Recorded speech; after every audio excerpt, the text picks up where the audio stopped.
ago, they looted the Miracle Mile area of Chicago when the media reported that the police had shot a black man, leaving out, of course, the fact that the man had shot at the police first. They are using any and every excuse they can in order to start war. This is the dissatisfaction of the lockdown. This is part of the reason that the whole idea of locking down the country, depriving people of meaning in their life, is resulting in this chaos. This is the goal of the Democratic Party. They are intentionally fanning the flames of these violent riots, not protests. The media is gaslighting the public, continually calling them mostly peaceful, over and over and over again. Let me put you in a little imaginary scenario. Your house. 100 people show up to peacefully protest. 10 of them start to barricade the door shut, preventing you and your family from exiting. Then they start to light the house on fire. The other 90 people sit idly by and watch. Then when the police come to arrest specifically the people that were doing the damage to your house, that were trying to kill you, that are burning your house down, they form a phalanx, they form a circle around the perpetrators and protect them. And yet the media will still call these mostly peaceful as your house erupts into flames and you yell with your children from the top balcony. All that this is a malicious attempt by the Democrats in an effort to regain power, to ignore the riots, to ignore the well-being of the average U.S. citizen, casting them aside in their desire, in their need to regain the reins of government. And it's intentional. And right now, CNN is trying to walk it back, trying to put the genie of racial division that they've sown into the fabric of our society today back into the bottle. Why? One reason only, because it's starting to affect the Democratic politicians in the polls. You can fool some of the people all of the time, but you can't fool all of the people all of the time. And this is the lesson that, of course, they are learning.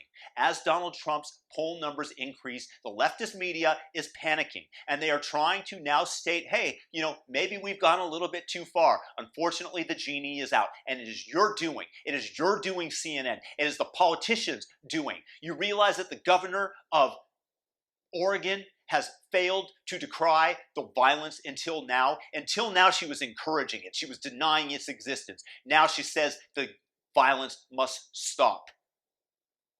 This is a horrible person. This is somebody who has seen everything that's gone on and chosen to ignore it because it fit the political narrative that she was trying to espouse, because the only thing that they're trying to do is to win. There is no principle amongst Democrats. It's all about power. That might be true about some Republicans, but it certainly isn't as true. There are people on the left, like Tulsi Gabbard, that are highly principled people that I tremendously respect. People like Andrew Yang. Less so, but still somebody that I respect. But you want to give me Kamala Harris, who said that the protesters in June should never let up? Yeah, look at what's happened to America. Thank you for all the destruction that you've caused, for all the property damage, for all the businesses that have gone up in flames, for all the people that have shot themselves because they've lost their livelihoods, because they've lost meaning in their life, for all the businesses that went under and siphoned off by Walmart and the big conglomerates. This is what's taken place. This is the America that the Democrats envision. Power, power, power for them and their cronies. At least with the Republicans, government is more limited. There are people that stand on principle. I'm not saying all of the Republicans. I love how the fact that I always have to say, not everybody. Of course not everybody.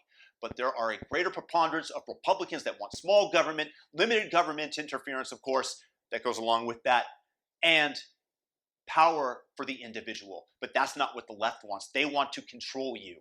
And if you think that the media is not biased, that's your right. But if that's the case, I want to inform you that I am the owner of the Brooklyn Bridge, and I'm looking to sell. So if you are interested, by all means, leave a comment, and I'll happily arrange the transaction with you. I really want to emphasize just how evil the people and the politicians on the left-hand side of the aisle have behaved. A majority of them. These are not leaders. Leaders shoulder the burden. They lead by example. When you have Lori Lightfoot, the mayor of Chicago, aka Beetlejuice, telling the city to stay locked down during the pandemic, and then she goes off and gets a haircut. You have somebody who's completely hypocritical. When Trump offers her federal troops to quell the violence, to keep the peace in Chicago, she says that she doesn't need leadership lessons from Donald Trump and refuses it. Then Miracle Mile gets looted. Think of the number of homicides that have taken place in Chicago. What percentage increase there's been since the police have been less able to respond due to her fantastic leadership. But as her city goes up in flames, as she denies police presence around, as she denies Chicago federal troops to protect them from these looters, from these rioters, she protects her house. She protects her house using her own police. But why? I don't understand, Lori. These are mostly peaceful protesters. What do you have to be protected of? The mayor of Seattle claims that the Chaz is going to be the summer of love until they show up at her house protesting. And then she has the police shut it down. I don't even want to start on Ted Wheeler of Portland, but they seem to be coddling and encouraging Antifa and BLM, which are pretty much one and the same nowadays, as they are literally destroying the city, downtown. And all of it is based on a false narrative. George Floyd, according to a recent autopsy report, in all likelihood died of a drug overdose, despite the fact that we can all agree that Derek Chauvin, the police officer in question, was wrong in terms of how he handled the situation. In Atlanta, Rayshard Brooks tussled with the police, wrestling with two of them, and then firing the taser he stole from them after 20 minutes of cops politely questioning him and telling him that they were going to arrest him for drunken driving. Jacob Blake in Minnesota had open felony warrants against him. He was the cause that they went there because somebody called that he shouldn't be at his girlfriend's house and apparently wasn't willing to give back the key. He tussled with the police. He went to his car, ignoring police direction to stay put, not to move, and then reached into his car for what we now know was a knife. Yeah. What would you have done as a policeman? That's the question that I have. You want perfection? You think that it's so easy in those situations? Let's see how you do. And he was rightfully shot.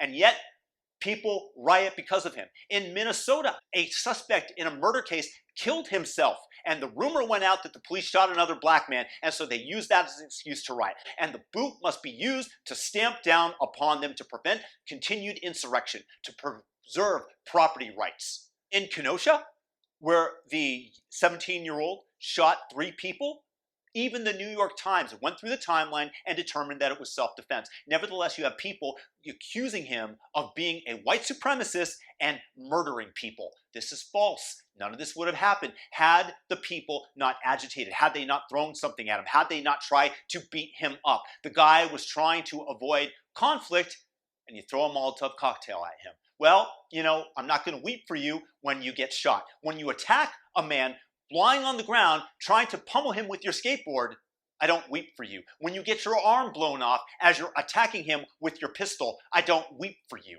These people got what they deserve. And I'm tired of the Democratic politicians. This is pure evil in my estimation. The fact that they are now succumbing as they realize the polls are going against them demonstrates the fact that they have no principles to begin with and should be voted out of office immediately in an overwhelming fashion so that they realize the mistake that they've made and it doesn't repeat itself. Because all you've done is embolden a Marxist, violent organization wishing to overthrow everything good about the United States, believing somehow that something will grow in its place that's even better, despite the fact that the United States is the best system of government, the greatest nation in the history of the world that has come about over eons of evolution, and you are fortunate enough to have been born into this great country. Count your blessings rather than try to destroy it. Work within the system that we've created that allows people to prosper. Look, the Democrats, flat out unprincipled and evil people. I'm done dealing with them. I wish for peace in the streets. I don't want anybody to get shot, but for those people in Kenosha, Wisconsin that did, I don't have any sympathy for you. Sorry, I'm not even going to pretend to. I don't care. I don't wish it upon you, but given what you did, Okay, not going to weep. I don't care if you think that's cold-hearted. What's cold-hearted is the Democratic action of pretending that the violence didn't exist, of the mainstream media running defense every time that somebody had their livelihood turned over, their business burned down, their business and all their hard work destroyed. What right do you have to do that? How is that peaceful? That is not peaceful. And anybody who protects their business is doing the right thing. And if you come and loot somebody's store, they have the right to shoot you. End of story. You guys like this message, then share it with a friend and hit that thumbs up button and subscribe and hit the notification bell. Peace and blessings to everybody out there.